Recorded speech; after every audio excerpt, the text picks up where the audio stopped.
many features on this Jeep which are different than a standard produced World War II Jeep. It was done by a customer of mine and a friend from down in Maryland. He started out with a good Jeep because he's got it's matched number engine, and the Jeep was very pure. Yeah, it had rust, it had other issues, but it was a good solid Jeep to start with. The motor literally is still not even broken in yet. You can see that reinforcement rib that is cast into the housing. That feature there was only found on the early produced Willys Jeeps. Garrick was trying to do as high quality and most accurate restoration that he could do at the time. That's what sets this Jeep aside, is the level of detail. This Jeep behind us here is a 1941 Willys Slat Grille, built 12 of 24 of 41, so Christmas Eve of 41, which is kind of cool by itself.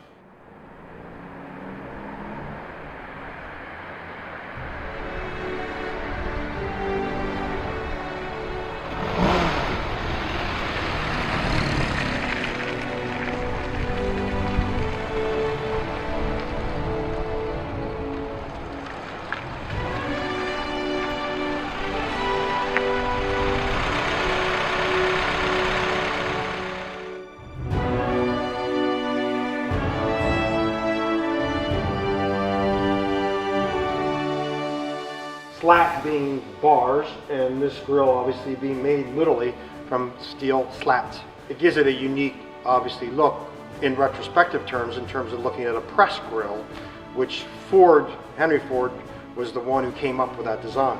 When Henry agreed to build the World War II Jeep in 41, when the government came to him and said, listen, we know the war is going to be ramping up faster than we thought. Willys is a smaller manufacturer and is not going to really be able to meet demand. So they went to Ford, and Henry agreed to build the Willys Jeep in his plant to increase production. But one of the things he looked at, I think, very quickly was this grille and said, that's handmade. The labor and time involved in making that grille is silly. And so he then obviously put his engineers on coming up with a one-piece stamped grille, and therefore that then became the prototypical grille of World War II, the stamp grille. So all the early produced World War II Willys Jeeps have this grille, and that grille went into about March of 24th or so of 42 before Willys then converted their production into also to the stamp grille. Willys or Dodge or GMC, it didn't matter, were putting their mark embossed somewhere on the vehicle. In the case of the Willys Jeeps, it was on the rear panel. A lot of the other trucks are putting it on the hood panels and stuff like that. But by summer of 42, the U.S. government says, listen, this is government property. You're not doing this as a commercial enterprise. So it's basically cease and desist. You can no longer put your name anywhere on a body panel that's stamped, because the Willys on the panel lasted longer than the grille. The grille, like I said before, ended in March 23rd, 24th of 42, whereas the Willys continued to about June of 42. So it combines a cool feature because you have the unique grille, and it's kind of cool. A lot of people like to have that Willys on the rear panel of their Jeep. All vehicles during World War II had a registration number. That registration number was, say, equivalent to a license, but it was a way for the government to track that particular vehicle, be it a Jeep, a truck, a tank, didn't matter what it was. They had a registration number, and it was called a USA number, and as you can see here on the hood, and it was done in what was called a non-photographing blue, also referred to as olive blue drab. And somebody in the War Department had some genius idea and thought, well, you know, we don't want that number to be able to be photographed by enemy spies or something like that. And so they felt that this blue drab paint was called non-photographing blue, although if you look at photographs, it is very clear in photographs, so I'm not sure what the genius was behind it. And this Jeep has a lot of TR mark bolts or A or AA mark bolts.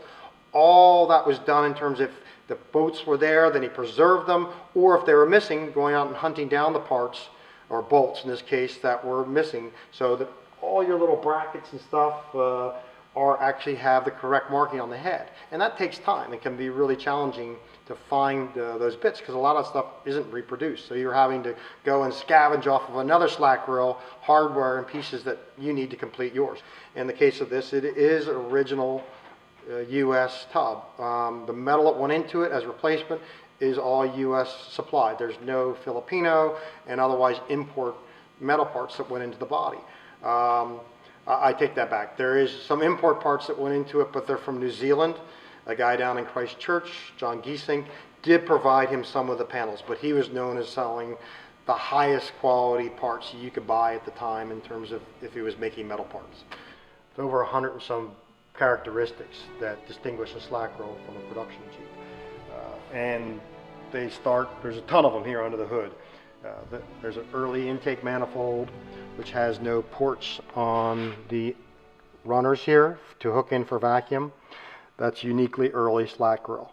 The cowl and the way it's constructed, they didn't have a way or the tooling ability in the early production Jeeps to stamp this as one piece.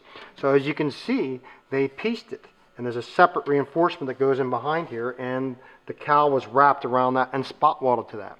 And there again, that's only a unique feature that you'll find on early produced Willys.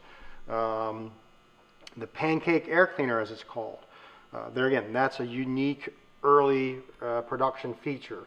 Later on, they went to the Oaks big, taller unit that's narrower, and the hose attaches directly to the canister. On this, you can see they took this air horn, which was used on the carburetor, and you can see this one has the washer on it too, and that was true of the early ones. They sort of produced one air horn on the early ones. One had a hole in it for the wing bolt to go through to hold it to the air cleaner. The later one just had a non-punched washer there in lieu of the hole. Only the early slat grills used the Purelator oil filter. All the standard produced MBs later on had a Fram, so that's another sort of unusual characteristic. The radiator also is unique on a slat grill. These ribs here, they found out were not as strong as they wanted later on. But the early ones had just those embossments on the top. Later on, this continued and wrapped through the corners to give it a stronger tank. So extremely hard to find. If a guy calls me up and is looking for a slat grill radiator, in most cases I say good luck, because trying to find even a core, because it was only in that very early window where you would have found these type of tank used on the slat grill.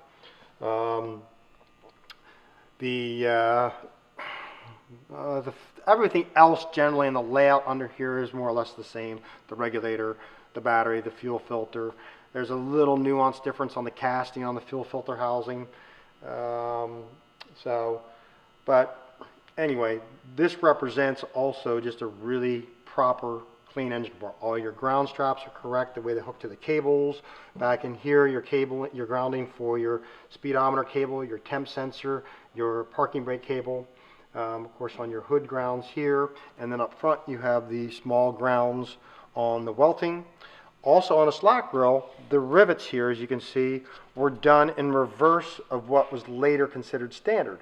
You would see the round head on most World War II Jeeps, whereas on the slats, they did it with this reverse way where the bent tabs are actually on top. And for whatever reason, they realized for production reasons, it was easier to do it on the stamp grill with the round head up, not down. You can see up on the hood the corresponding tin points where these ground straps hit when you put the hood down. So the hood was completely grounded front and rear. The other kind of feature on the slats, because the grill was completely open, they had these air baffles on both sides and including the hood, which basically surround the radiator to guide the air through the radiator as opposed to getting past it and not giving you the cooling it needed. Well, later on when they went to the press grill has those air deflectors as part of the grill, so they didn't have to add any more additional pieces at that point. The dipstick on these is a very simple, kind of crude dipstick. It's not sealed from water. It has these cuts in the side, and it's simply a press-on assembly. And they realized pretty early on in 42 that design, it went through several iterations from this to a wider one. It was easier to pour the oil in, and then from that they went to a sealed system which had a nipple from here to the dipstick, and they did away with, if you look down on the side here, this has what's called a draft tube. And so any of your excess vapor inside the engine was able to flow outside the engine. Later on, they made it sealed, and they added a PVC valve here on the side on the intake, which of course this doesn't have a place for it. When they redesigned that intake, they added a port for that valve and the line to go down here to the side chamber on the engine, and then they added the upper one to the crossover pipe with a bigger dipstick, which allowed basically it to recirculate and burn those vapors in the engine. So we think about emissions, and actually in emissions in that case, 1942, when they took that into consideration, where they sealed the engine up to keep that self-contained. Willys was, figuring stuff out, and so the seat frames on this Jeep are what are called a split back. And evidently, they did not have a manufacturer at that time who could make that seat in one continuous tube, but they had the ability to make them in sort of mirrored halves. So they were sleeved and then spot welded together at the back of the seat at the top point. So if you look at an early production Jeep, if it's correct, you will find this split back seat, and you'll see these heavy spot welds where they spot welded the sleeve together to make the seat one unit. And also in addition to that, the Slat Grilles had, and the early Jeeps for matter, wasn't just Slat Grille, but had cushions on the base which were horsehair filled, and had a zipper, which was a zinc made steel zipper, where you could store it. It was sort of, they call it a map compartment. Those zinc zippers have not been available for many, many years now. Probably, I would guess, 10 to 15 years since you could even find a manufacturer who made a zipper like this. It's a very coarse tooth, as you can see. And both the passenger and driver seats had that feature. Some cases it's argued that the rear seat also did. I'm not sure if in this case he'd added it. No, the rear seat does not, but I have run into examples of rear seats that are original with a zipper pouch also on the rear. And I know on my Slat Grille, when I restored it back in the early 80s, we did do a zipper on the rear seat cushion too. So it gives it even more storage back there also. So, but it unzips completely, basically the half, and like I say, this case, you can see the cushion that's in there from the horsehair is not very much. So Garrick went ahead and added the original U.S. wool blankets in here. GIs would store their blanket in there in the wintertime or even the summertime to add a little extra cushion, because there's no springs, and these Jeeps aren't known for their creature comfort, shall we say. They're for young guys in the Army, and their bodies could take it and didn't matter. But even then, they still only had this piece of horsehair, so they would throw a wool blanket in there to add a little more cushion, if you say, to make it a little more comfortable. But like I say, they could store things that they didn't want to get wet, because the canvas is waterproof. So if they had paperwork with them, they could stick it inside these pouches and have a place to keep it dry. Because the other thing with a Slat Grille is the glove box feature had not come around yet. So you just have a solid dash where the data plates are screwed directly. And you have your toolbox lockers on both sides of the back, which were sealed up. But those are pretty much filled up with the toolkit, the spare parts, and other items that were kept back here in general. So in addition to what we've seen with the Jeep already is all the extra parts that go with this Jeep, which is quite special, because you've got the tools, and in this case these are all original tools that the gentleman spent years collecting to put together. There's reproduction of some of the stuff, but not a lot. And there's guys that put kits together, but they're not really accurate. They might have all the wrenches, they might have this and that, and the screwdriver, and some of the other bits. But in this case, the parts that have been put together here are really what are supposed to be in the toolkit. The jack, this is an earlier variation of the jack here than the typical one. Has a square base versus a rectangular base. These wrenches here are all correct part numbered, correct tools. This one wrench here, he couldn't find the same manufacturer, so it's a little different. But in the military, they wouldn't have worried about that. It was more he was trying to find it, but this one he couldn't find in the same manufacturer, which have the ribs on it. But those are the 5 wrenches, sorry, 6 wrenches that came in the kit and will be found in the manual. This is the hub puller tool. Always been an extremely difficult tool to find, and you know, it has the part number cast in it. Interestingly, when this tool was used in the Fords, they used this same tool with the Willys part number on it, and they just stamped an F up here on top to denote that it was a Ford part at that point that was in the kit. And that is a part that we do manufacture, reproduce exactly the same as that in the cast iron. I believe we're the only ones in the world that actually make that correctly. This was not in the original toolkit, but it shows up in the manual in the specialty tools, and that's a new old stock shock absorber removal tool, which are extremely rare again, and will come with this Jeep when it's sold. You've got a new old stock grease gun, the fan belt here. That's not a reproduction. There again, that's an original fan belt from World War II. And then you've got your spare parts kit here, which has your spark plug. You've got some extra caps and Schrader valves here. Your bulbs, including your dash bulb or your marker bulb, cotter pin kit, and then this is your, in this case, Amazon tape, which is new old stock tape for the kit also. Not normally would have been in there, but it's kind of a fun memorabilia piece. This is an early driver's manual used by the Army to basically run the prospective wannabe driver what the regulations were and what they needed to do to actually get a license. And inside this, once they had then been qualified and passed, this would have been cut out from the front page of the book. Their name, the date and such would have been put on the card and give them to put in their wallet to show that they now were an authorized, licensed U.S. Army driver. And I suppose they did qualify them from, obviously, if it was a Jeep, all the way on up if you were a tanker or driving tanks. So this is an accessory again, not within the kit, but it's a period troubleshooting lamp. Has a shutter eye, which you can open up and close to protect the bulb. And like I say, it's more of an accessory than something that would have come with the Jeep from the factory. The parts that would have come with the Jeep from the factory are the half doors. This is a windshield cover. And by the way, these are brand new. They've never been actually installed on the Jeep.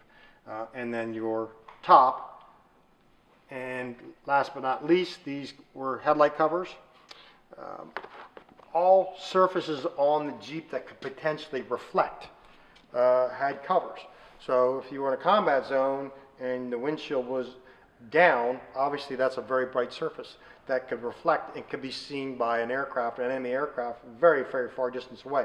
So therefore the windshield cover and also the headlight cover to take those shiny surfaces and make them obviously blocked off so they could not be spotted by enemy aircraft.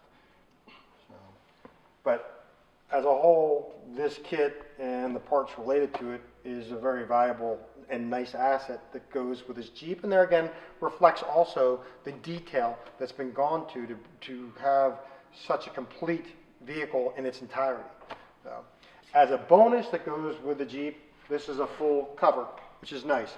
It's obviously a modern variant. Beach Canvas makes these, but it gives you the ability, if you're either at a show and you're outside and you're worried about a rainstorm or something like that, you can take this and cover the whole vehicle so nothing will get wet in a situation like that, or just for general storage. When you're keeping it in your garage, you can cover it with this complete cover for the Jeep. He finished the Jeep back in the late 90s. It was shown at a national and where it won first place, and then subsequently shown also at Aberdeen show a couple of times. And at that point he drove it a little bit, but it was mostly kept in his garage. I think it has 210 or 15 miles on it since it was finished in the late 90s.